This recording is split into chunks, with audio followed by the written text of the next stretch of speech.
नमस्कार, जय हिंद, जय भारत।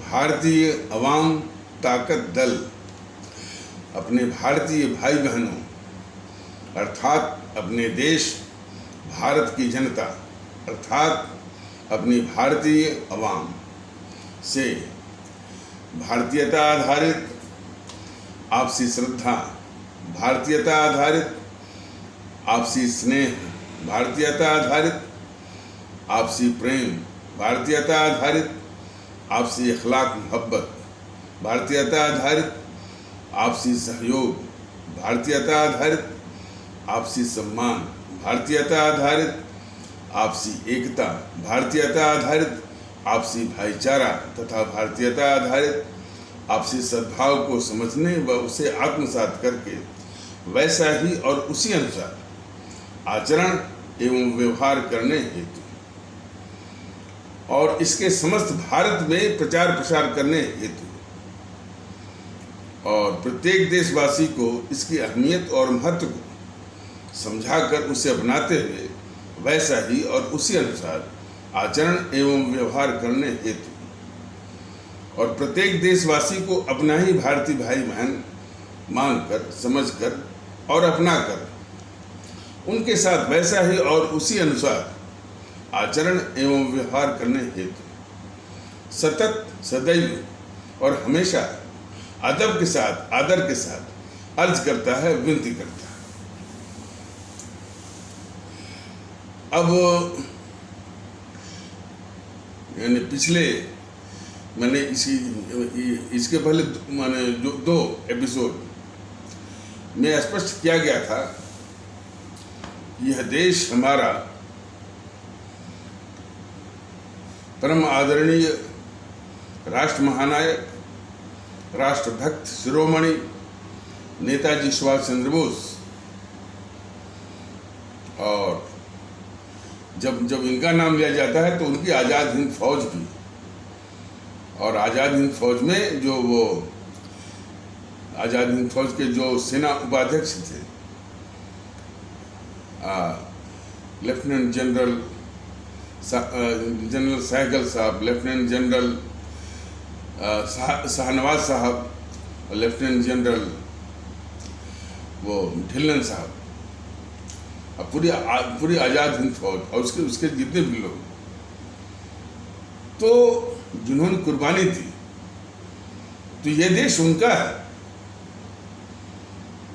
और शहीद आजम भगत सिंह और शहीद आजम भगत सिंह जो है हमारे जितने भी अमर शहीद रहे हैं, अमर शहीद चंद्रशेखर आज़ाद, अमर शहीद अशफाकुल्ला, अमर शहीद खुदीराम बोस, अमर शहीद सुब्रमण्यम भारती, अमर शहीद श्रीमती रानी लक्ष्मीबाई, अमर शहीद जब इनका नाम लिया जाता है तो स्वतः जो है तात्या टोपे का भी, नाना साहब का भी जो है वो जो फैजाबाद के थे मौलवी अहमदुल्ला जी का भी जो बरेली से थे खान बहादुर या बख्त खान, उनका भी, मंगल पांडे का भी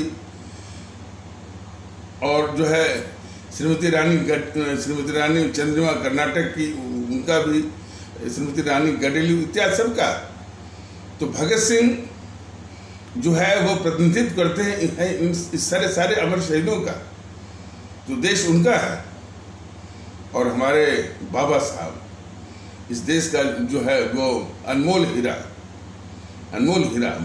भारत रत्न से भी और ज्यादा बेशकीमती बाबा साहब। तो जब बाबा साहब की बात की जाती है तो और भी जो समाज सुधारक हैं, ज्योतिबा फुले वगैरह, उनका देश है।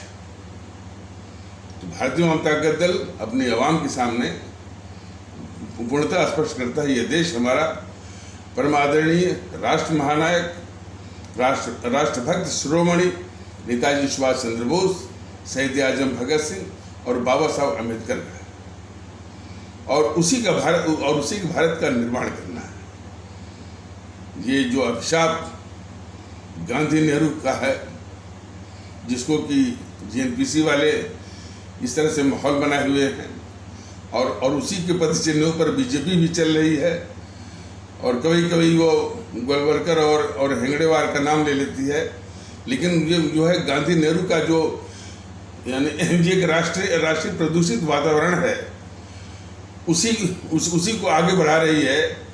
ये उसी के पद चिन्हों पर चलती हुई ये बीजेपी जो है उसी प्रदूषित और वातावरण को आगे बढ़ा रही है। तो उसके स्थान पर यह देश जो है हमारे सुभाष चंद्र बोस जी के, शहीद आजम भगत सिंह के और बाबा साहब के, अम्बेडकर के, जो उन्होंने परिकल्पना की थी, जो उनके उस जहन में था, वो भारत का निर्माण करना है। जैसे बाबा साहब ने क्या कहा था, जाति विहीन समाज, मतलब कि हमारी एक ही जाति है। संविधान का आदेश है कि भाई हम भारतीय हैं। उसी बात को लेकर के जो उनका था कि जाति विहीन एक है, इसलिए सभी भारतीय भाई बहनों से, बाबा साहब के आशीर्वाद से ये निवेदन है भारतीय जनता दल का, सभी भारतीय भाई बहनों से, कि आप अपने को भारतीय मानिए। एक कोई मिला था सिरफिरा किस्म का कि साहब आप भारतीय कहते रहते हैं, तो क्या भारतीय वो रटे? हमने उससे ये कहा कि जैसे तुम्हारे पिताजी हैं, तो क्या ये कहते फिरते हो कि मेरे पिताजी, मेरे पिताजी, मेरे पिताजी? तुम्हारा आचरण, तुम्हारा आदर ऐसा होना चाहिए उस पिता के प्रति कि वो पिता लगे क्या, और तुम उसको पिता मानते हो। तो वही चीज है, जैसे किसी की माँ है, तो कोई क्या इसका रट मारता है कि ये मेरी माँ है, ये मेरी माँ है, ये मेरी माँ है। आपकी भावना, आपका आचरण, आपका बर्ताव में आना चाहिए कि वो आपकी माँ है। उसी प्रकार आपका आचरण, आपका व्यवहार ही जो है वो इसका द्योतक होना चाहिए कि आप भारतीय हैं और दूसरे जो है हमारे देशवासियों को भी भारतीय मानते हैं, और जो कि वो भी भारतीय हैं। यही तो बराबरी का रिश्ता है, और ऐसा ही भारत को बनने की आवश्यकता है। ये बाबा साहब का निर्देश है, आशीर्वाद है, उनके और उनकी परिकल्पना है। लेकिन इन सबों ने ऐसा वातावरण ये बनाया हुआ है, और उन सच्चाइयों को भी, जो कड़वी सच्चाइयाँ हैं, उनसे भी मुख मोड़ने की आवश्यकता नहीं है। जब आपने मुख मोड़ लिया तो और वो विकराल रूप लेती जाएगी। तो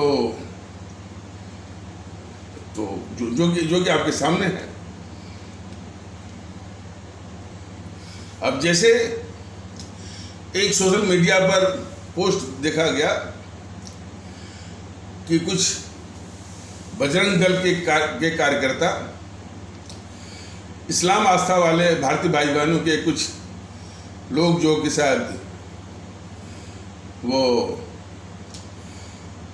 हिंदू आस्था वाले भारतीय भाई बहनों का यानी वो शायद रूप धारण कर भिक्षा मांग रहे हैं।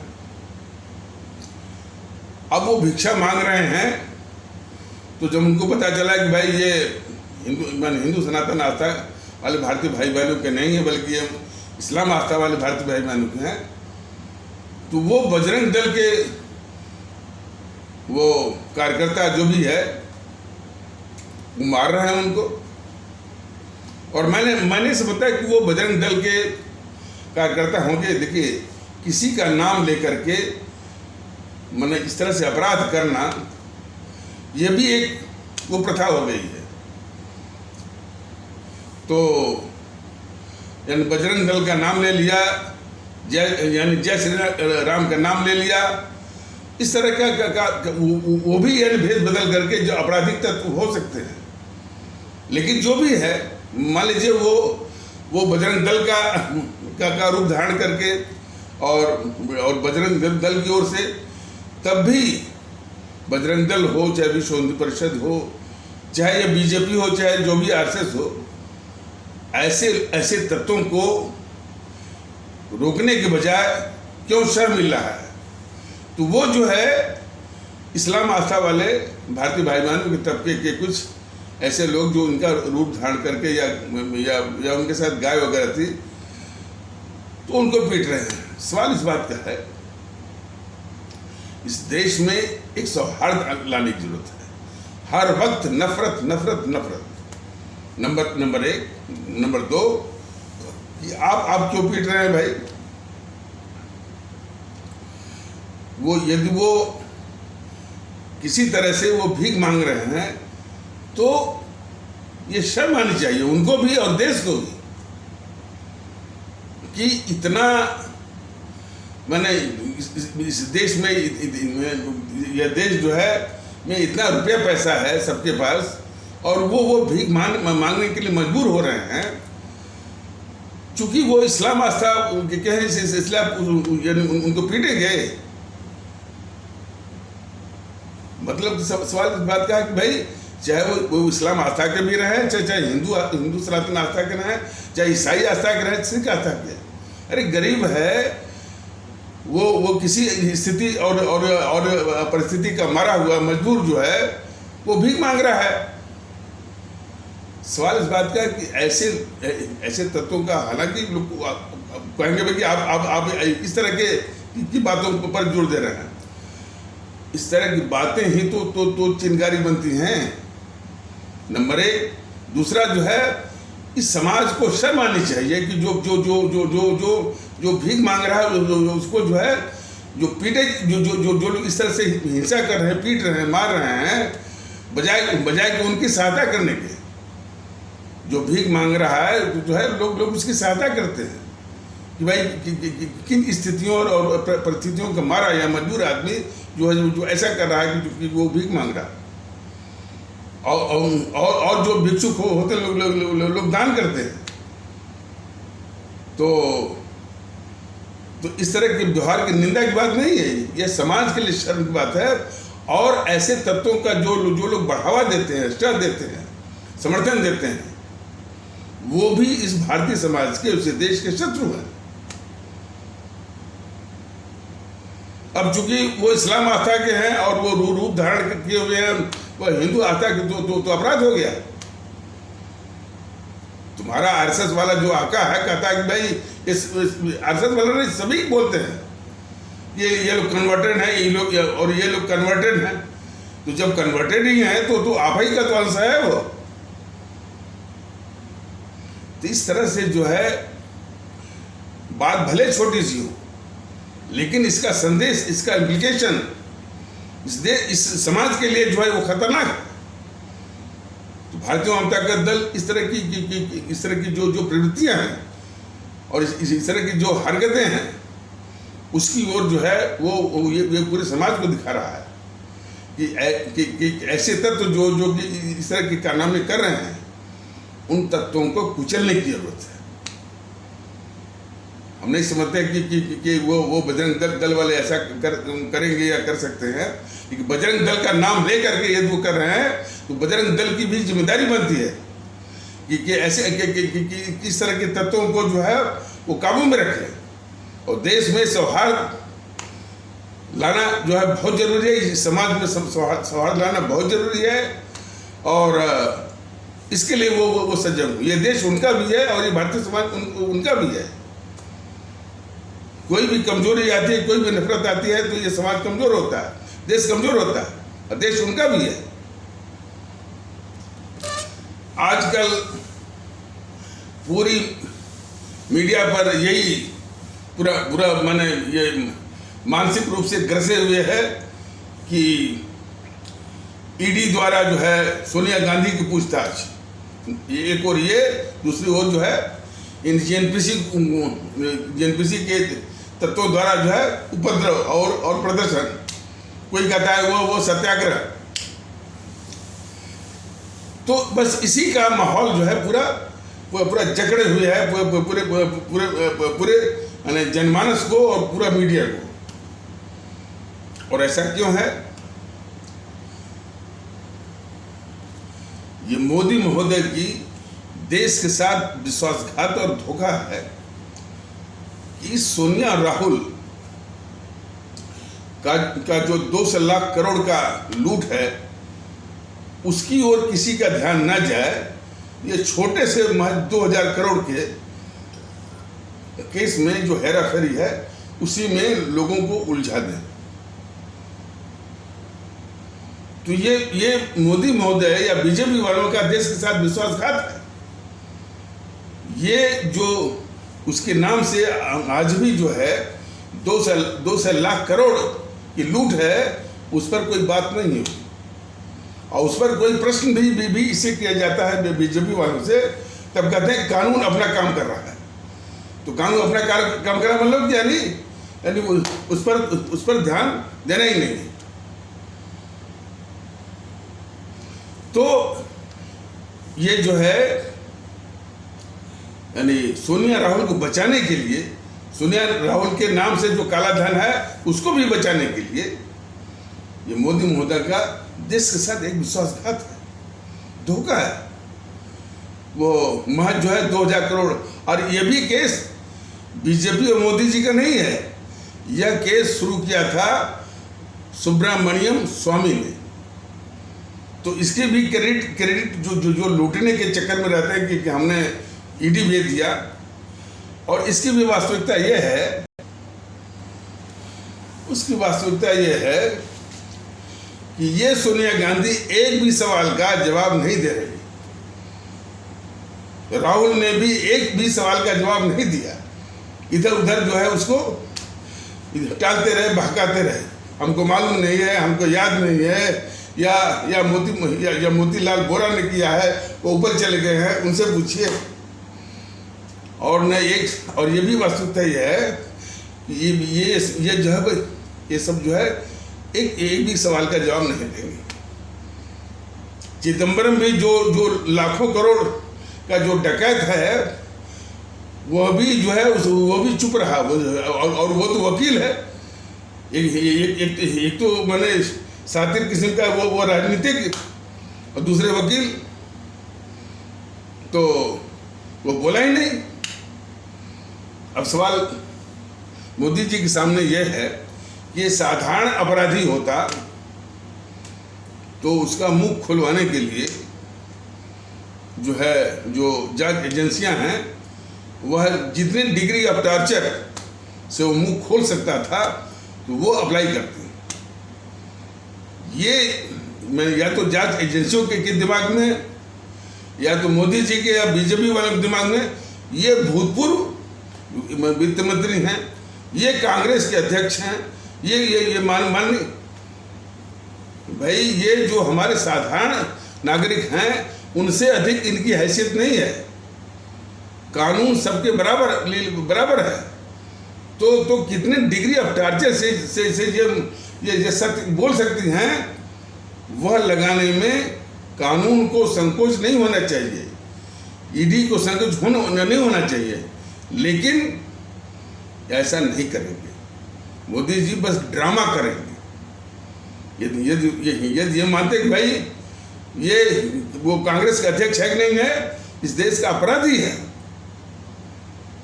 और नेशनल हेराल्ड की ही जो है वो नेशनल हेराल्ड की ही सिर्फ जो है हेरा फेरी को माना जाए तो वो भी एक अपराध है, ऐसी बात नहीं है।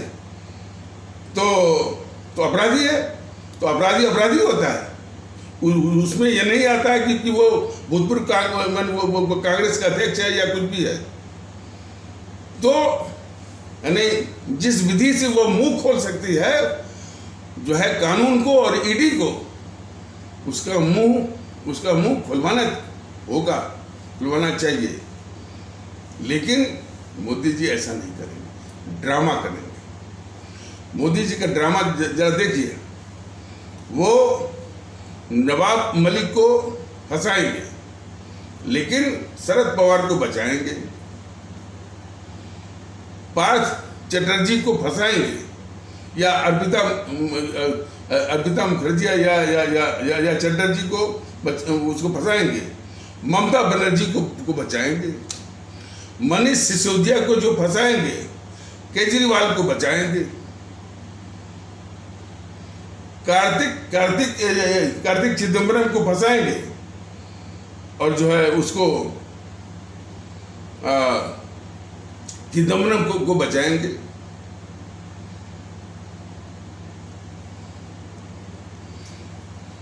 संजय राउत को फंसाएंगे और उद्धव ठाकरे को बचाएंगे। तो इस तरह से ये समस्याओं का निदान करने के बजाय, समाधान करने के बजाय देश को धोखा देने वाली बात, यानी छोटी मछली को पकड़ो और बड़े मगरमच्छ को बचाओ। तो मोदी महोदय, इससे समस्या का समाधान नहीं होता है, इससे पाखंड होता है, बल्कि समस्या और विकराल हो जाती है कि बड़े मगरमच्छ हो जाओ, आपका कुछ नहीं होगा। तो इस तरह से ये धोखेबाजी चल रही है मोदी जी के द्वारा अपने देशवासियों के साथ। और मोदी जी के द्वारा अब ये नहीं, जब देश पर आफत आती है तब भी ऐसे ही करते हैं कि छोटी मछली को पकड़ेंगे, उसको लटका देंगे, उसको दिखा देंगे कि हमने ये कार्रवाई कर दी, और बड़े मगरमच्छ को बचाएंगे।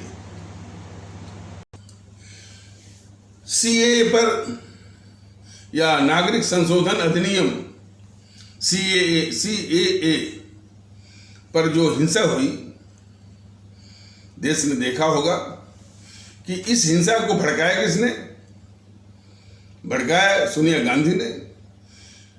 रामलीला मैदान से खुलेआम हमारे इस्लाम आस्था वाले भारतीय भाई बहनों को, यानी उनको, उन्हीं को टारगेट करते हुए, उन्हीं को निशाना बनाते हुए वो भड़का रहे थे। और बाद में जो है ये भी भड़काया, राहुल गांधी भी भड़काया, प्रियंका गांधी भी भड़काई, और हिंसा करवाया केजरीवाल ने अपने नेता अमानतुल्ला और ताहिर हुसैन से। मोदी जी ने क्या किया? सिर्फ अमानतुल्ला और ताहिर हुसैन को लटका दिया और केजरीवाल को बचा लिया इतनी बड़ी हिंसा में। तो इसी प्रकार जो है मोदी महोदय, जिस अवाम ने इनको भरोसा करके इनको प्रधानमंत्री बनाया, और उनके साथ बार बार इसी टाइप के का उसके साथ विश्वासघात और धोखा कर रहे हैं। किसान आंदोलन के नाम पर जो है वो छुटभइयों को पकड़ लिया, लेकिन जीएनपीसी को, वामपंथियों को और को बचा लिया। और उसको तो सरेआम कह रहे हैं कि भाई जब तक मोदी है तब तक आप मजे लीजिए, आप इस देश को तबाह करते रहिए, देश में आग लगाते रहिए, हिंसा करते रहिए, देश के साथ गद्दारी करते रहिए। जब तक मोदी हैं आपको पूरी सहूलियत मिलेगी, पूरा समर्थन मिलेगा। ये उन्होंने लोकसभा में ऐसा बोला था। तो सवाल इस बात है कि जनता ने, हमारी आदरणीय आवाम ने भरोसा करके इनको प्रधानमंत्री बनाया था कि इन जीएनपीसी से, वामपंथियों से, यानी जितनी भी देश विरोधी ताकतों से इस देश को और आवाम को निजात दिलाएं। लेकिन लोग देख क्या रहे हैं कि निजात तो बहुत दूर की बात, इनको पाल रहे हैं, इनकी रक्षा कर रहे हैं।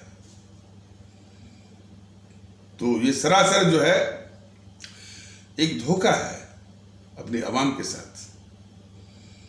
और उसमें जो सबसे बड़ी बात है कि ये लोग कहते हैं कि राष्ट्रवाद का नाम भारतीय जनता पार्टी के अलावा कोई लेता नहीं। अब देख लीजिए, राष्ट्रवाद का नाम लेकर के ये हमारी जनता से, हमारी आवाम से इन्होंने वोट लिया और सत्ता नसीब हुए और सत्ता का भोग कर रहे हैं।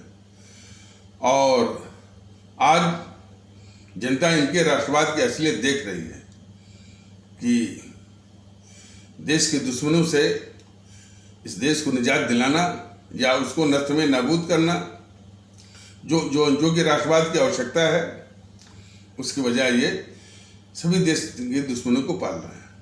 देश के दुश्मन जो है राजनीतिक दलों के बेस में ही नहीं है, मीडिया के बेस में भी है, बौद्धिक वर्ग के भी बेस में है, और पत्रकारों के भी बेस में, सब के सब जो है बिल्कुल पाले जा रहे हैं। अरे कितने तो ऐसे सुना गया है, मैंने सुनी हुई बात है, हमने कहते इसको आप सत्य ही मान लीजिए, कितने तो जो है राजनीतिक पार्टियां वो कहते हैं भाई हमको यदि हम सत्ता में रहते तो हमको इतनी सहूलियत, इतना सुख नहीं मिलता जितना मोदी जी के काल में विपक्ष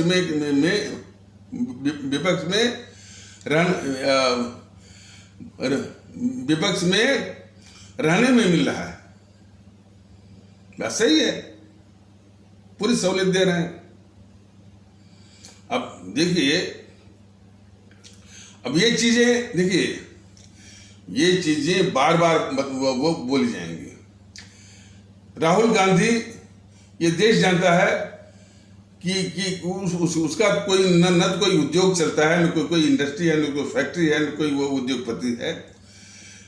साल के मुश्किल से 3 महीने के आसपास ही भारत में रहता है, और इसके बाद बार बार वो जाता है विदेश में भी, वही अय्याशी का जो अड्डा है मलेशिया और कौन वो थाईलैंड इत्यादि में। हालांकि अय्याशी नहीं करना चाहिए, यानी और भी ऐश करने का, अब जो भी वो करता हो बात नहीं है, लेकिन बार बार जाने की सुविधा जो है मोदी जी इस गद्दार राहुल गांधी को दे रहे हैं। क्यों भाई? और जो है अभी जो वो लंदन जाकर के बोला था ना कि हमने इस देश में वो केरोसिन या पेट्रोल छिड़क दिया है, तब भी ये वीजा दिए। अरे आमिर खान को वीजा देकर के वहां टर्की जाने का, तब मीडिया को थमा दिया कि जो है टर्की इस तरह से दुश्मनी करता है, भारत से इस तरह से दुश्मनी करता है, आमिर खान क्यों गए। अरे वीजा देने वाले तुम हो, और वीजा देने के बाद तो वीजा देने के बाद अपनी जिम्मेदारी से माने यानी वो मुक्त होने के लिए, मुकरने के लिए इस तरह का जो है फिर पाखंड। कहने का मतलब कि सरकार में हम नहीं हैं, लेकिन सरकार में रहते हुए और ये जो राष्ट्रभक्ति का तमगा जो लूटते हैं कि देश के अंदर दुश्मनों को जो रक्षा, यानी सवाल इस बात का है कि राष्ट्रवाद तो ये कहता है कि भाई राष्ट्र की रक्षा करनी है, देश के दुश्मनों का नाश करना है, ये राष्ट्रवाद। लेकिन बीजेपी का राष्ट्रवाद है देश के दुश्मनों की रक्षा करना। तो इसलिए इस देश को चाहिए, और जो है और हमारी आवाम को चाहिए, हमारे खास करके अभी भी जो बीजेपी के भ्रमजाल में फंसे हुए हैं, खास करके हमारे हिंदू सनातन आस्था वाले भारतीय भाई बहन, कि इनके राष्ट्रवाद से बच के रहिए। इनके राष्ट्रवाद का मतलब है कि देश के दुश्मनों का नाश करने के बजाय उसकी रक्षा करना, उसको पाल कर रखना। तो बीजेपी के इस राष्ट्रवाद की आवश्यकता नहीं है। दूसरा उनका एक राष्ट्रवाद का नाम लेते हैं भारतीय सांस्कृतिक राष्ट्रवाद। उसकी भी असलियत को जान लीजिए। यदि संस्कृति की बात कही जाती है, देखिए संस्कृति के पहले जो है इनके जो सिपा सालार हैं, जो हमारी जो मिली जुली जो संस्कृति है उसको हर वक्त खारिज करने की कोशिश करते हैं। इस देश की स्थिरता के लिए जरूरी है कि जो हमारी जो मिली जुली संस्कृति है, जितने लोग आए और जिन्होंने भारतीय संस्कृति को परिमार्जित किया, उसको और बेहतर बनाया, उसको ये खारिज करते हैं। और जो इनकी कट्टरवादी सोच के अनुसार पता नहीं कौन सी संस्कृति की बात करते हैं, उसी का बार बार ये रट लगाते हैं। लेकिन इस मुल्क को और भारत का संविधान भी यही कहता है कि हमारी जो मिली जुली संस्कृति है, कि जिसका नाम है दुआबी संस्कृति और गंगा जमुनी तहजीब जो है, भाईचारा जो है, तो इनके सिवा सालार इन जो मार्मिक जो पहलू हैं, या दुआबी संस्कृति, गंगा जमुनी तहजीब और मिली जुली संस्कृति, इस सब का मजाक उड़ाते हैं सब। तो ये सब कितने खतरनाक किस्म के हैं, ये पहचानने की आवश्यकता है। और हो सकता है उन्हीं की वजह से आज जो इस्लाम आस्था वाले जो गरीब किस्म के हैं, यदि वो भेष बदल करके भीख मांग रहे हैं तो उनको ये पीट रहे हैं। तो हर वक्त जो है, जो भारतीय समाज की जो नींव है, जो कि आपसी सद्भाव के ऊपर टिकी हुई है, उसी को ये खोदते रहते हैं। और उस तरह का पोस्ट जो है देखा गया कि जो संघ लोक सेवा आयोग से जो चयनित होते, सिलेक्टेड होते हैं और रिटायरमेंट होने के बाद उनका एक ग्रुप बनता है, व्हाट्सएप ग्रुप बनता है, उसमें भी इस तरह का पोस्ट देखने को मिला। ये देखिए उनकी भाषा, ये देखिए मुसलमान भेष बदल करके, हिंदुओं का भेष बदल करके भीख मांग रहे हैं। सवाल इस बात का है कि इतना जहरीला मानसिकता जो है, इतने पढ़े लिखे लोग और इतना बौद्धिक रूप से संपन्न संघ लोक सेवा या यूपीएससी से सिलेक्टेड लोग, इंजीनियरिंग सर्विसेज के, पुलिस सर्विसेज के और प्रशासनिक सर्विसेज के लोगों में भी इस तरह की मानसिकता वाला पोस्ट जो है देखने को मिलता है और वहाँ प्रसारित होता है कि देखिए ये मुसलमान जो है भेष बदल करके, वो जो है वो हिंदुओं का भेष बदल करके भीख मांग रहे हैं। ये उस तबके में भी शर्म नहीं आती है कि भाई किन स्थितियों में, किन स्थितियों की परिस्थितियों के मारे हुए ये जो है ये भीख मांग रहे हैं। तो उनकी सहायता करने के बजाय जो उनका पीटा जाना, इस समाज के लिए भी शर्मनाक है, देश के लिए भी शर्मनाक है और बहुत नुकसानदेह है। नफरत को जो है ये जन्म देता है। और उससे भी बड़ी बात है कि वो मेरे देश के नागरिक हैं, हमारे भारतीय भाई बहन हैं, तो उनको सम्मान देने की जरूरत है। सम्मान देने के स्थान पर ये पीटना वगैरह जो है मैंने वो पीटना वगैरह सिर्फ निंदा करने से नहीं होता है कि ऐसी प्रवृत्तियों को भारतीय जनता दल बिल्कुल स्पष्ट है, इनको कुचलने की आवश्यकता है ताकि दोबारा इसकी जरूरत न हो, दोबारा इसकी पुनरावृत्ति न हो। तो भारतीय जनता दल बता रहे हैं कि इस तरह की जो है यानी सड़ी हुई मानसिकता, घिनौनी मानसिकता, जहरीली मानसिकता जो है इन तबकों में भी यूपीएससी सिलेक्टेड और रिटायरमेंट के बाद जो व्हाट्सएप ग्रुप बनाते हैं उसमें भी देखा जाता है। तो ये इस तरह की गंदगी परत दर परत, ये गंध जो है बहुत जड़ ले चुकी है। इसलिए भारतीय जनता दल का काम जो है बड़ा बहुत ही कठिन किस्म का है और और काफ़ी और एक बहुत बड़ा काम है। एक हिमालयन बोलते नहीं, वो हिमालयन टास्क उससे भी बड़ा।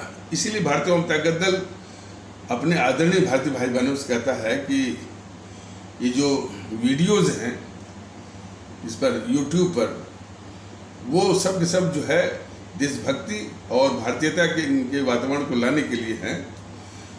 आप इसको जो है जन जन तक इसको प्रसारित करिए और जो है भारतीयता का, भारतीय एकता का, भारतीय सद्भाव का, भारतीय भाईचारा का इसकी चर्चा आप चलाइए और देश के दुश्मनों के भी पहचान के लिए जो है वो चर्चा चलाइए, तब जाकर के कुछ बात बनेगी। सिर्फ सोशल मीडिया पर कुछ कमेंट करने से बात नहीं बन सकती। उसको वास्तविक जो रूप है कि इसका जो है प्रसारित करिए, चर्चा चलाइए, देश के दुश्मनों की पहचान की भी जो है वो चर्चा अब चलाइए, भारतीय एकता और भारतीय भाईचारा, भारतीय सद्भाव की बात चलाइए, उसकी आवश्यकता को सबको बताइए। ये बहुत बड़ा काम है। अकेले जो है भारतीय जनता दल इसको इतना बड़ा काम जो है वो कर नहीं सकता। और खास करके अपने भारतीय भाई बहनों की जो मानसिक गुलामी है, पहले तो जो अंग्रेजों वाली गुलामी थी, अब ये मानसिक गुलामी है। मानसिक गुलामी से मतलब कि हमारा विवेक जो है अभी हमारे विवेक की वो क्षमता समाप्त हो गई है कि हम ये पहचाने कि हमारा और हमारे समाज का, हमारे देश का शत्रु कौन है और कौन हितैषी है। और इसलिए वो विवेक वो समाप्त हो गया है कि हम कुछ बुराइयों के शिकार हो गए, हम जातिवाद के शिकार हो गए, हम संप्रदायवाद के शिकार हो गए, हम जो है भाषावाद के शिकार हो गए, हम प्रांतवाद के शिकार हो गए हैं, और क्षेत्रवाद, समूहवाद और भी जो जहरवाद है उसके भी शिकार हो गए। इसलिए हमारी जो विवेकशीलता की क्षमता है वो समाप्त हो गई है। इसीलिए जो है किसको चुन के भेजना चाहिए, किसको सत्ता में भेजना चाहिए, ये विवेक लगभग जो है वो समाप्त हो गया है।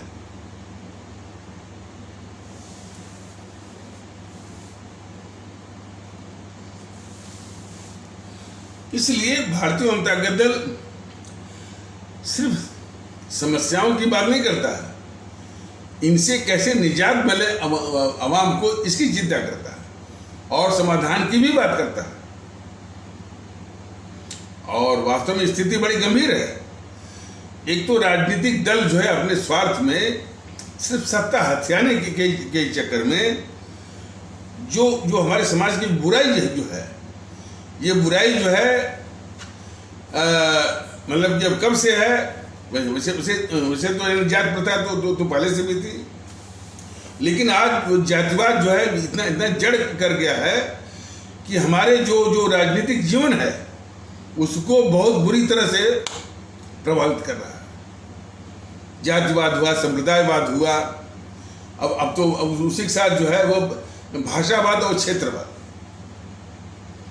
तो इससे जो है यानी किन तत्वों को माने चुनाव के वक्त में किन तत्वों का बहिष्कार किया जाना चाहिए और कैसे लोगों को आगे बढ़ाना चाहिए, उनको सत्ता में भेजना चाहिए, इस पर बहुत बड़ा अपराध जो है हमारी आवाम से हो रहा है।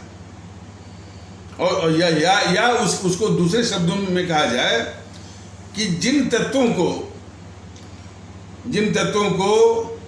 यदि जागरूकता हो, भारतीयता के आधार पर जागरूकता हो, तो जिन तत्वों को समाज से बाहर निकाल देना चाहिए, इस देश के बाहर कर देना चाहिए, जागरूकता हो, उन्हीं तत्वों को हम चुन करके सत्ता में भेज रहे हैं। ये बहुत बड़ा राष्ट्रीय अपराध हो रहा है और उस राष्ट्रीय अपराध का खामियाजा हम खुद भुगतते हैं, समाज खुद भुगतता है, देश भी भुगतता है। तो इसलिए वो रोने से कोई फायदा नहीं। अक्सर ये देखा जाता है कि तमाम जो इस तरह की परिचर्चाएं होती हैं, गोष्ठी होती है, कभी सम्मेलन होता है, मुशायरा होता है, बस नेताओं को में जितनी बुराइयां हैं हो सकती हैं उसका वर्णन करके, यानी यानी लोग जो है, ये आवाम जो है अपने अपराध बोध को ढकने की कोशिश होती है। जिस वक्त ये हो जाए कि भाई ये गलती हमसे हो रही है, ये पूरी जो हालात हैं, पूरी स्थिति जो है मेरे कारण है, हम जो है कुपात्रों को चुन के भेज रहे हैं, हम मताधिकार को वो जातिवाद के आधार पर मताधिकार प्लस अपने विवेक को, मताधिकार और अपने विवेक को जातिवाद के आधार पर जो है वो जातिवाद के आधार पर हम सौदेबाजी कर रहे हैं। तो इस तरह का जो अपराध हो रहा है इससे पूरा देश भुगत रहा है, पूरा समाज भुगत रहा है और आप खुद भुगत रहे हैं। ये अपराध बोध जब तक, ये कहावत है कि जब तक ये अपराध बोध नहीं होगा तब तक उस अपराध को दूर करने की भावना खो जाएगी। अभी तो जब भी बात करिए कि भाई कि ये गलती हमसे हो रही है, जब भी आवाम को समझाइए, कहना साहब वो तो ऐसे ही यानी चुन ले जाते हैं, हमारा वोट जो है वो छीन ले जाते हैं। ऐसे नहीं है। जब आप इसके पहले तो आप गंभीर ही नहीं है। पहले जो है हमारी आवाम ये अभी ये कबूलनामा नहीं है कि ये गलती हमसे हो रही है। भारतीय जनता दल ही समझ रहा है कि बहुत बड़ा यानी एक राष्ट्रीय अपराध हो रहा है, यानी कुपात्रों को जो है वो चुन कर।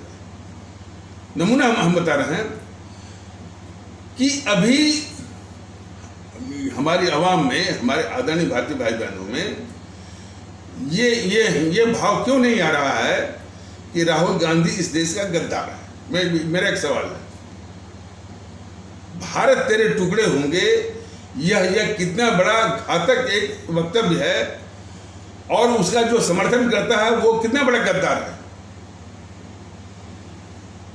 तो इस केजरीवाल को दिल्ली के लोग गद्दार मानते कि नहीं मानते हैं? ये सवाल है आपसे। वो मुफ्त बिजली, मुफ्त पानी पर अपनी मानसिकता को उन्होंने बेच दिया, वो तो है, ठीक है, लेकिन दिल्ली के जो मतदातागण भारतीय भाई बहन हैं वो केजरीवाल को इस देश का गद्दार मानते कि नहीं मानते? और मैं समझता हूं कि देश के साथ गद्दारी जो है सबसे बड़ा अपराध है। बाकी मुद्दे पीछे, इस मुल्क के साथ गद्दारी करना जो है सबसे बड़ा अपराध है, चाहे उसके लिए कोई कानून हो चाहे ना हो। अब वही बात आती है, कन्याकुमारी वाली बात आती है, या राष्ट्रवादी बंदे ने, ये मोदी जी ने कन्याकुमारी के इस वक्तव्य को कोई अपराध नहीं माना, ये इनका राष्ट्रवाद है। लेकिन वाकई में कोई भी राष्ट्रवादी शासक होता, प्रधानमंत्री होता, तो तुरंत इसको सेना के हवाले करता, वहीं पर 1 सेकंड में 1 मिनट में उसका निपटारा हो गया होता। और उसी का नहीं, उसके साथ साथ जो लोग भी इसके समर्थन में आए, चाहे वो केजरीवाल आए, चाहे सीताराम येचुरी आए, चाहे डी राजा आए, चाहे राहुल गांधी आए, चाहे जाकर के पैर छुआ उनका अखिलेश यादव का, सबको सेना के हवाले वो करना चाहिए। तभी जाकर के एक अच्छा संदेश जाता राष्ट्रभक्ति का, राष्ट्रवाद का। मोदी महोदय, आपने जो है राष्ट्र के साथ एक घात किया है, जो है यानी कन्याकुमारी को छोड़ करके। तो देश जो है राहुल गांधी को, केजरीवाल को इस देश का गद्दार माने, देश का दुश्मन माने। अब उसको वोट मिलना यह किसी भी कल्पना के परे है भाई। और तो ये दो ही दिखाता है, या तो राष्ट्र के प्रति संवेदना नहीं है, ठीक है, कोई कह दिया टुकड़े हैं, कोई हर्ज नहीं। जैसा कि वो था पत्रकार या एंकर न्यूज 18 इंडिया का, उसने तो कह दिया ना, न्यूज 18 इंडिया का एंकर जो कि रात के 9 बजे रात के 9 बजे न्यूज 18 इंडिया में एक जो है वो कार्यक्रम लेके आता है, उसका नाम है 100 बात की एक बात। उसने अपनी मानसिकता वो प्रकट की, या मानसिकता की वास्तविकता दिखा दी। वो कह रहा है कि यदि कोई टुकड़ा भारत के लिए कह देता है तो कोई बात नहीं। शायद किशोर अजवाणी एक larger section of our society, यानी हमारे समाज का बड़े तबके की मानसिकता को दिखा रहा था। अब मोदी की भी मानसिकता को दिखा रहा था कि भाई यदि किसी ने कह दिया कि भारत तेरे टुकड़े होंगे तो कोई बड़ी बात नहीं। बताइए, जिस देश की एकता और अखंडता के लिए, आज़ादी के लिए हमारे अमर शहीदों ने अपनी जान दी, आज कोई कह रहा है कि हम इस देश के टुकड़े होंगे, इस देश की बर्बादी तक जंग जारी रहेगी, यह कोई असर नहीं करता है। और किशोर आडवाणी जैसे खुल के कह रहे हैं कि इसमें किशोर आडवाणी जैसे माने इस देश के गद्दार पत्रकार।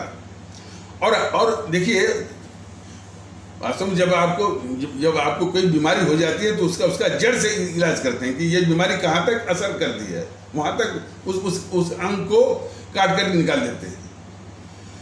तो इस किशोर आडवाणी को रखने वाले जो है मुकेश अंबानी है। इसी YouTube के माध्यम से मुकेश अंबानी से भी निवेदन किया गया था कि इस गद्दार पत्रकार किशोर आडवाणी को न्यूज़ 18 इंडिया से निकाल बाहर करिए। और ये कम से कम निवेदन, ये संदेश, ये अवश्य जो है मुकेश अंबानी तक पहुंचता होगा। आज तक उन्होंने नहीं किया, तो इसको भी गद्दारी कहते हैं।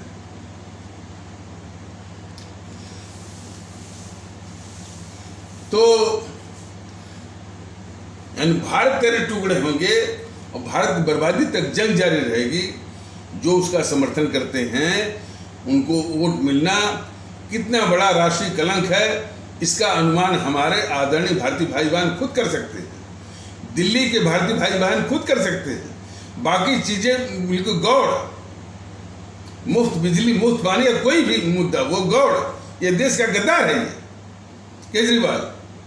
और सिर्फ यही नहीं, इस केजरीवाल ने कोरोना के समय में जो हमारे उत्तर प्रदेश, बिहार आदि क्षेत्रों की जो मजदूर भारतीय भाई बहन आकर के यहाँ काम करके अपना वो जीवन यापन करते हैं, अपनी ज़िंदगी चलाते हैं दैनिक मजदूरी करके, जिसमें कि उनको सहायता करनी चाहिए मानवीय आधार पर भी और सरकार की जिम्मेदारी के रूप में भी। और केंद्र सरकार से उसको 3000 करोड़ रुपए भी मिले थे। उस 3000 करोड़ रुपए को हड़पने के लिए कितना अमानवीय व्यवहार किया और अपने आवाम के साथ गद्दारी किया और कितने निर्मम तरीकों से वो कोरोना के अवधि में ये बाहर किया। तो इसलिए इस स्तर का वो गद्दार है। लेकिन भारतीय जनता दल का अपने आदरणीय भारतीय बहनों से यही नम्र निवेदन है कि हम जो है इसी YouTube पर कहते जाएं और हमारी आवाम इस मर्म को वो समझने से वंचित रहे। इससे कोई लाभ नहीं। अब ये जाकर के गुजरात में वो व्यापारिक वर्ग कहे जाने वाले भारतीय भाई बहनों के मजमू में बोल रहा है, और एक भी जो है भारतीय भाई जो व्यापारिक वर्ग का एक जो है इससे नहीं पूछ रहा है कि तुम्हारी बात नहीं सुनना है, तुम इस गुजरात की धरती पर तुम आए कैसे, तुम इस देश के गद्दार हो। यह आवाज नहीं निकली। तो कोई बात नहीं है, भारतीय जनता दल हर एक यानी यानी भारत तेरे टुकड़े होंगे, भारत की बर्बादी तक जंग जारी रहेगी, इससे बड़ा कोई अपराध है नहीं। और उसका ही समर्थक है केजरीवाल। हमारा परम दायित्व है, हमारी आवाम का परम दायित्व है कि उसको जो है गलती हो गई, दिल्ली में भी 2 बार गलती या 3 बार गलती हो गई, पंजाब में भी गलती हो गई। उस गलती का, उस अपराध का सुधार यही है कि इसको जो है उखाड़ फेंका जाए। लेकिन जिस संगठन का ये अवतार है, ये JNPC का अवतार है, ये दूसरा माने एक इनकारनेशन है। ये JNPC का भी इलाज करना बहुत जरूरी है। JNPC का जो राहुल गांधी है, कोई भी मौका नहीं छोड़ता है भारत के खिलाफ बोलने का। बीजेपी वाले देखिए, एक तो गद्दार है, लेकिन बीजेपी वाले जो है इसको ना तो गद्दार मानते हैं और ऐसी साजिश करते हैं कि देश के लोग भी इसको गद्दार न माने। ये क्या कहते हैं इसके विषय में, अरे भाई वो 52 वर्ष का बच्चा है, वो नासमझ है, उसको बोलने की तमीज नहीं है, पॉलिटिकली वो इमेच्योर है। या अध्यक्ष पप्पू, पप्पू समझ करके तमाम चुटकुले बीजेपी के जितने सिपहसालार हैं यूट्यूब पर आपको मिल जाएगा। पप्पू में ही आप आनंद उठा लीजिए, पप्पू समझ करके चुटकुलों में। लेकिन इस राहुल गांधी को गद्दार मत मानिए, ये साजिश चलती है बीजेपी वालों के द्वारा। देखिए बीजेपी वाले कितने शातिर और घातक किस्म के माने गद्दार हैं इस देश के, कि इस राहुल गांधी को बचाने के लिए यह देश बर्दाश्त नहीं कर सकता। बात देश की है। डोकलाम के मुद्दे देखिए, ये मुद्दा बार बार बोला जाएगा डोकलाम के मुद्दे पर, जबकि आज से 4 साल पहले यह जो है कि दुश्मन चीन की सेना, भारत की सेना करीब 70-72 दिन तक डटी रही। दोनों के बीच में युद्ध जैसी स्थिति बनी रही, क्योंकि कभी भी युद्ध हो सकता है। ऐसी संवेदनशील स्थिति के दौरान ये गद्दार राहुल गांधी दुश्मन चीन के राजदूत से रात के अंधेरे में चोरी छिपे मिलता है। देखिए कितनी बड़ी गद्दारी। तब भी ये बीजेपी वाले उसको गद्दार नहीं मानते, और वो जो है शुरुआती के हफ्ते 10 दिन तक वो झूठ भी बोलता रहा कि वो नहीं मिला है। लेकिन जब काफी घेरा गया उसको, तब जाके कबूला कि नहीं मिला। मोदी सरकार और मोदी महोदय आज तक वो जांच तक नहीं कराए कि आखिर जो वो दुश्मन चीन के राजदूत से मिला उस दौरान, तो इसने क्या बातें की, हमारे देश की कौन संवेदनशील सूचनाओं का कोई इसने इस गद्दार राहुल गांधी ने साझा किया, हमारे देश की कौन सामरिक महत्व के विषय या सामरिक महत्व की जानकारियां अपने दुश्मन चीन से इसने साझा किया, जो है इसकी इस जांच की आवश्यकता ये राष्ट्रवादी मोदी महोदय को नहीं हुई। देखिए ना कि किस किस्म के ये राष्ट्रवादी हैं। मोदी महोदय की इस बात की आवश्यकता नहीं हुई आखिर कि ये गद्दार राहुल गांधी उस समय जिसमें कि चीन और भारत के बीच में युद्ध जैसी स्थिति बन गई थी डोकलाम के मुद्दे को लेकर के, तो हमारे देश की कौन सी संवेदनशील सूचनाएं इस गद्दार राहुल गांधी ने अपने दुश्मन चीन से साझा किया, हमारे देश की कौन सी सामरिक महत्व की जानकारियां ये गद्दार राहुल गांधी चीन के साथ साझा किया, इसकी जांच की आवश्यकता राष्ट्रवादी या नकली राष्ट्रवादी मोदी महोदय ने इसकी आवश्यकता नहीं समझी। बीजेपी वालों को जवाब देना होगा। हमारे सभी आदरणीय भारतीय भाई बहन, हमारे आदरणीय भारतीय आवाम इन बीजेपी वालों से पूछे कि तुमने इसकी जांच अब तक क्यों नहीं कराई।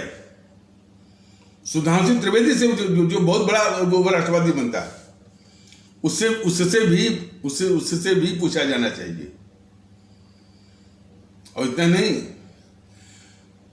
2008 में ये एनपीसी और चीन की कम्युनिस्ट पार्टी में समझौता होता है, और ऐसा तो दुनिया में पहली बार अजूबा होता है। सुप्रीम कोर्ट में जब मामला गया तो वो भी भौचक्का रह गया, कहते भाई ऐसा तो मैंने कभी देखा नहीं। 2 देशों की जब मामला होता है तो दो देशों के सरकारों के बीच में, गवर्नमेंट्स के बीच में समझौता होता है, पॉलिटिकल पार्टी के बीच में समझौता नहीं होता है। लेकिन वो अपराध ये इसी जेएनपीसी ने देश के खिलाफ गद्दारी करने के लिए तो वो समझौता किया, और उसकी गवाह थी ये सोनिया गांधी। दस्तखत तो किया उस समझौते पर दस्तखत किया इसे गद्दार राहुल गांधी ने, गवाह के रूप में इसने किया। यह राष्ट्रवादी या नकली राष्ट्रवादी मोदी महोदय को यह आवश्यकता महसूस नहीं हुई कि वो जो है समझौते में क्या है, जो देश के लिए कितना खतरनाक है वो समझौता, उस समझौते की जांच होनी चाहिए, इसकी आवश्यकता ये राष्ट्रवादी और नकली राष्ट्रवादी मोदी महोदय ने नहीं समझी। तो हमारी आवाम देखे इनको, हमारे आदरणीय भारतीय भाई बहन समझे कि इनके राष्ट्रवाद की असलियत जो है इनकी असलियत जो है किनके रूपों में है।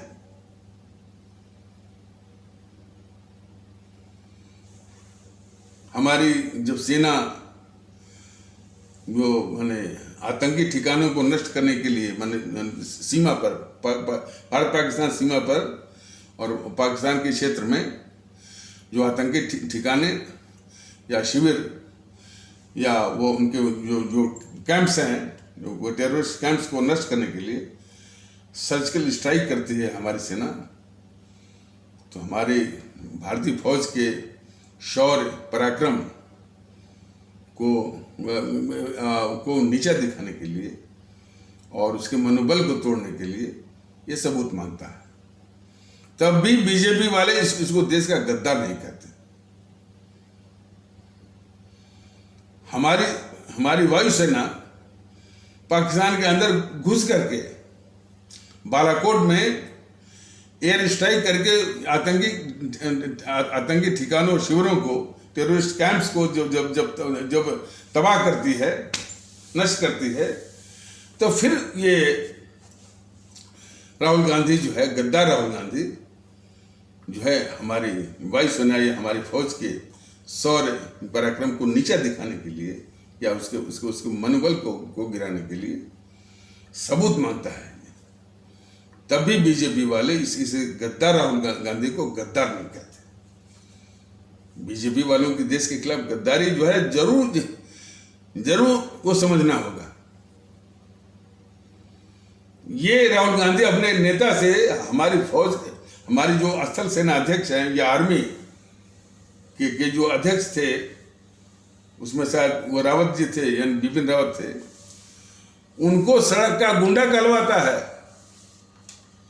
तब भी ये बीजेपी इस राहुल गांधी को गद्दार नहीं मानती है, न कहती है।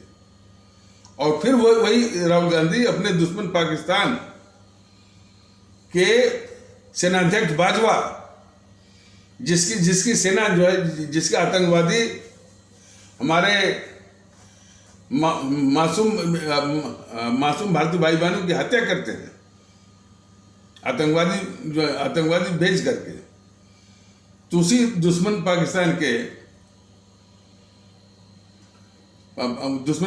के सेनाध्यक्ष को गले लगाने के लिए ये गद्दार राहुल गांधी अपने दूत सिद्धू को भेजता है। तब भी बीजेपी वाले इसे गद्दार राहुल गांधी को गद्दार नहीं मानते। भारतीय जनता दल का ये कहना है अपने आदरणीय भारतीय भाई बहनों से, अपने आदरणीय भारतीय आवाम से, कि इनके राष्ट्रवाद को पहचानिए ना। इनका राष्ट्रवाद कितना घातक है इस मुल्क के लिए, यह देखने की परम आवश्यकता है। ये राहुल गांधी विदेश जाकर के कह रहा है कि हिंदू आतंकवाद, मुस्लिम ब्रदरहुड एक आतंकी संगठन है मिस्र का, कह रहा है उससे भी खतरनाक है। तब भी बीजेपी वाले या मोदी महोदय जो है इस राहुल गांधी को देश का गद्दार नहीं मानते। ये राहुल गांधी विदेश जाकर के बोलता है कि हमने तो भारत में किरोसिन या पेट्रोल छिड़क दिया है, और छिड़क ही नहीं दिया, आग भी लगा दिया अग्निपथ के नाम पर। तब भी ये बीजेपी वाली राहुल गांधी को गद्दार नहीं मानते। 2 साल पहले लद्दाख के मसले पर जब चीनी सेना, दुश्मन चीन की सेना, भारत की सेना डटी रही, वो भी लगभग करीब 2.25 महीने के आसपास, ये गद्दार राहुल गांधी चीन की जो ग्लोबल टाइम्स है उसका प्रोपेगेंडा मशीन, जो कि झूठी आधारहीन बातों को उठा करके ये गद्दार राहुल गांधी भारत के खिलाफ जो है वो माहौल बनाता रहा और चीन के पक्ष में माहौल बनाता रहा। तब भी ये बीजेपी वाले इस राहुल गांधी को गद्दार नहीं माने। सवाल ये बात है कि इस राहुल को गद्दार मानने के लिए बीजेपी को इसकी गद्दारी के कितने प्रमाण चाहिए? वैसे तो एक ही प्रमाण काफी होता है। तो ये देखिए इनके राष्ट्रवाद को ना, और किसी कानून के विरोध के आधार पर पूरा जाम कर दिया चारों ओर, दिल्ली के चारों ओर हिंसा भी करवाई। हमारे जो है वो जो राष्ट्रीय गौरव है लाल किला, उस पर जो है आतंकवादियों को चढ़वा दिया।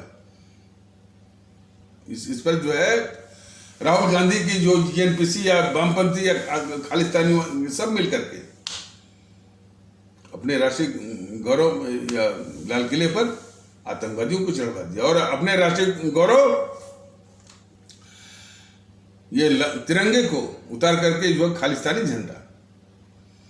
तो इस सब में लिप्त राहुल गांधी के सिपासरार, उसकी सेना और वामपंथियों की और आतंकवादियों की। तो इन समूह ने देश को शर्मसार किया। मोदी जी ने तो शर्मसार किया ही। मोदी जी के बाद दिल्ली पुलिस भी थी, मोदी जी के बाद जो है सेना भी थी। तो पूरी निष्क्रियता और पूरी कार्यता दिखा करके राष्ट्रीय दिवस के दिन इन्होंने शर्मसार किया। लेकिन करतूत तो जो है जेएनपीसी और जो है वामपंथियों और इस तरह के राजनीतिक दलों और आतंकवादियों की थी। तब भी ये, और इसका संबंध था टूलकिट, तमाम टूलकिट बनता था कि कैसे इस देश में उपद्रव करना है। तब भी ये बीजेपी वाले या मोदी महोदय इस राहुल गांधी को गद्दार नहीं मानते। और गद्दार मारना तो बहुत दूर की बात है भारतीय भाई बहनों। ये जो है आम जनता तो मतलब कि कोरोना काल में वो पैदल चल करके वो जो है वो मर जा रही है। हमारी बच्चियां जो हैं गर्भवती बच्चियां कई मर जा रही हैं। दूसरी ओर मोदी महोदय इसको कितनी सुविधा दे रहे हैं इस गद्दार राहुल गांधी को। स्पेशल एयर इंडिया की फ्लाइट कब, जबकि साधारण जो हमारे भारतीय भाई बहन हैं उनकी कई फ्लाइट कैंसिल हो रही है। दुबई के जो दुबई इंटरनेशनल एयरपोर्ट है उसके कई नखरे हैं। और उसके लिए ये मोदी महोदय ने अपने प्रधानमंत्री कार्यालय के जरिए इस गद्दार राहुल गांधी के लिए स्पेशल एयर इंडिया फ्लाइट की व्यवस्था किया। तो देश ये देखे ना, तो देश जो है मोदी महोदय के हाथों में सुरक्षित कैसे है? प्रश्न ये है। देखिए तमाम टीएमसी वाले वो प्रदर्शन कर रहे थे कि महंगाई महंगाई महंगाई। भारतीय जनता के दल ने कितनी बार कहा है कि ये जितना इन समूह का लूटा हुआ काला धन है जो कि विदेशी बैंकों में है, भारत के अंदर भी होगा, वो निकाल करके कम से कम उस पर सब्सिडी या छूट दे करके डीजल पर और सभी पर जो है महंगाई को कम करो ना। तो ना तो वो टीएमसी वाले कह रहे हैं कि भाई कि हमारा जो काला धन है या कांग्रेसियों का जो काला धन है और लोगों का काला धन निकाल करके जो है छूट दे करके महंगाई को कम करो, इसको नहीं कर रहे हैं।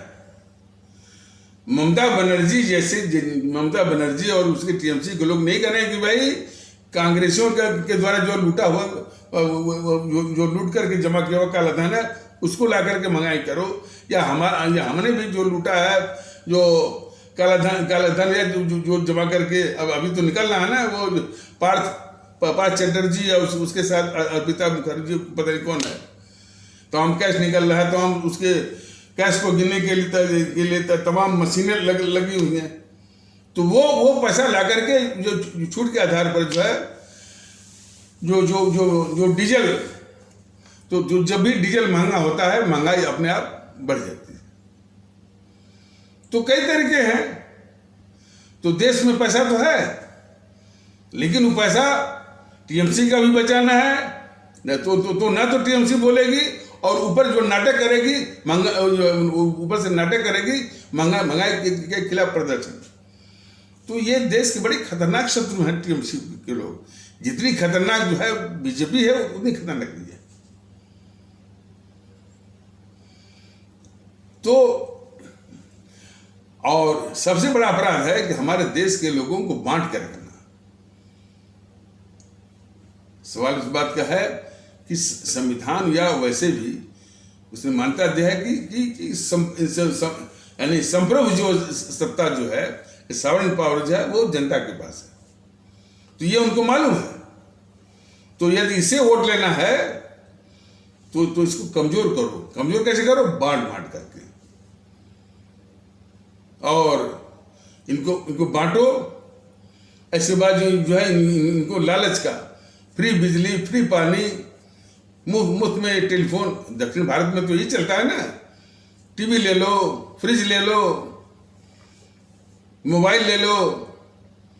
इस तरह से अपने भारतीय आवाम को कमजोर करना। तो इनकी नजरों में हमारी आवाम की इज्जत नहीं है। लेकिन भारतीय जनता दल अपने सभी भारतीय भाई बहनों को कहता है कि पहले तो जो है अपने को भारतीय मान करके जो है पहले एक होइए। इस सारी दीवारों को आपको तोड़ना पड़ेगा। अब जैसे मान लीजिए पश्चिम बंगाल है। पश्चिम बंगाल में जितने भी मैंने जो इस्लाम आस्था वाले भारतीय भाई बहनों का जो समर्थन मिल रहा है, इस देश की अभिशाप जो है ममता बनर्जी को, वो एक राष्ट्रीय अपराध है।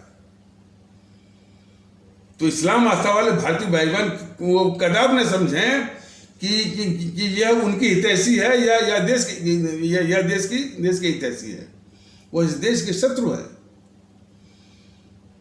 तो शुरुआत यहां से करें कि भाई एक तो स्वयं को मुसलमान जो है माना छोड़ दें।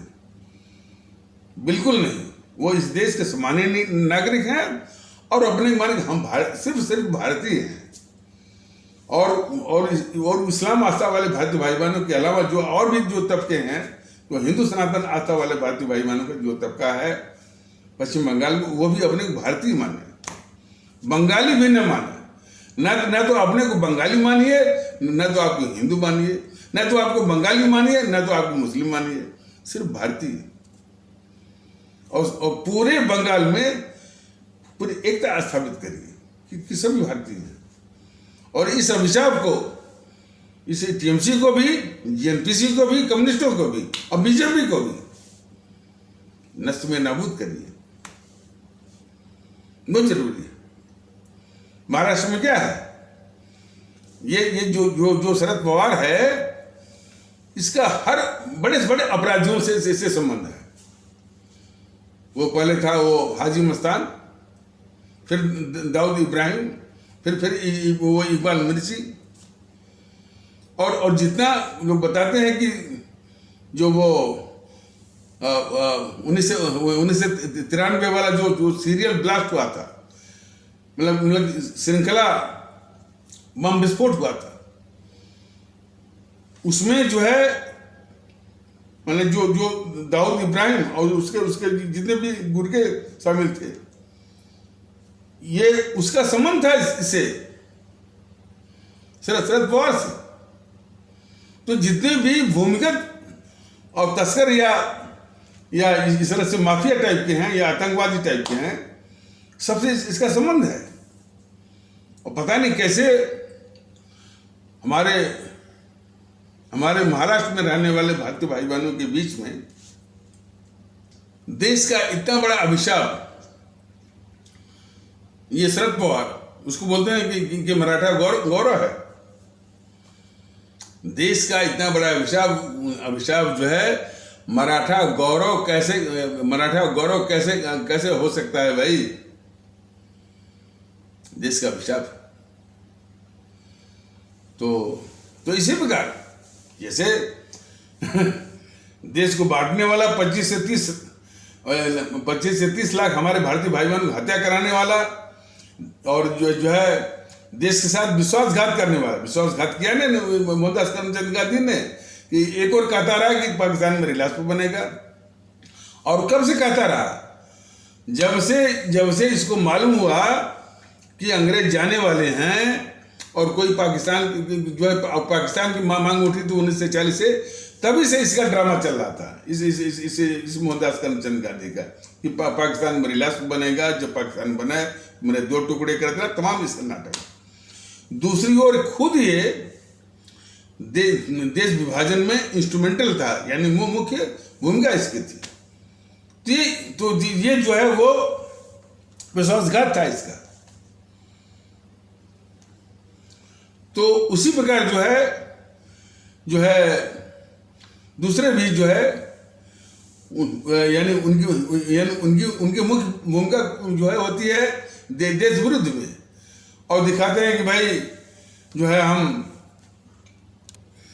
गरीबों के मसीहा हैं, गरीबों का उद्धार करते हैं, अब होते हैं वो इस देश के शत्रु, समाज में बिखराव पैदा करने वाले, समाज में नफरत पैदा करने वाले।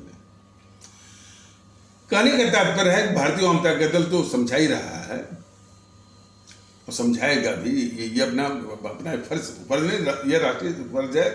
और चूंकि अपने भारतीय भाई बहनों को एक आज़ादी की लड़ाई हमारे सुभाष चंद्र बोस ने, भगत सिंह ने, चंद्रशेखर आज़ाद ने, अशफाकुल्लाह ने और खुदीराम बोस ने लड़ी, अंग्रेजों को भगा दिया।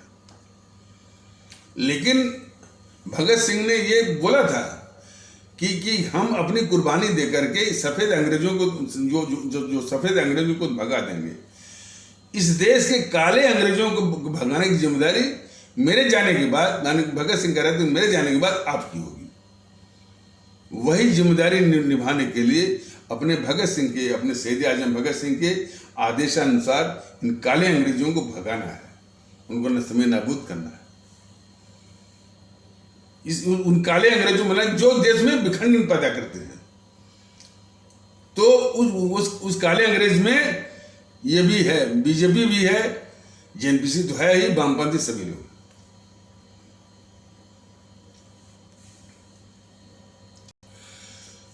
वो कांवड़ियों पर फूल बरसा के संबंध में असल बात है कि ये सब एक दूसरा माहौल, भारतीय जनता दल हमेशा बात कर रहे हैं किस तरह का माहौल होना चाहिए।